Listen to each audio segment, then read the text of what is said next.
Ryan Garcia says rehydration clause was last-minute thing by Tank Davis's team. Ryan Garcia says that Gervonta "Tank" Davis's management added the 10 pounds rehydration clause at the last minute after everything had already been agreed to for their April 22 fight on Showtime.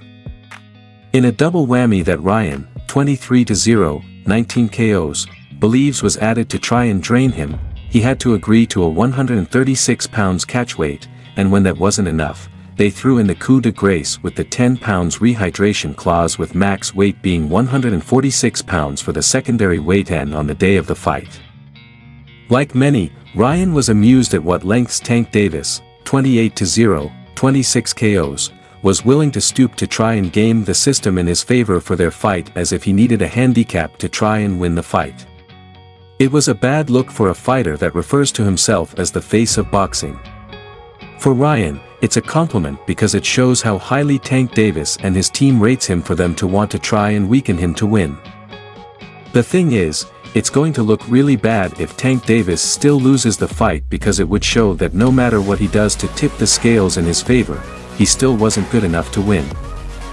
In other words, you don't see teams being able to try and weaken their opponents by adding weight stipulations, because that kind of scheme wouldn't be permitted, but it's still allowed, which shows you how far the sport needs to go before it gets on the level of other sports like the NFL, NBA, MLB, and the NHL.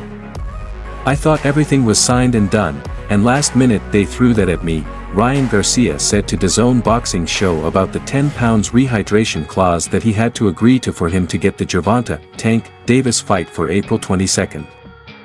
Another thing was that they agreed to 138, and then 2 weeks later, they said they were not doing it unless you were 136, Ryan continued. There's a lot of things they hit me last minute with. I don't even find strength in my weight or anything, I grow strength with the moment, Ryan said about how it's not going to work for Team Davis to try and drain him with their double whammy of a catch weight and rehydration clause. Ryan's powerful left hook is more of a fast twitch reflex thing as opposed to a thing that's tied into muscle or weight. So the catch weight and dehydration limit won't take that away. If you are support the incoming fight between Ryan Garcia and Tank Davis fight, please comment yes below. Thank you for watching.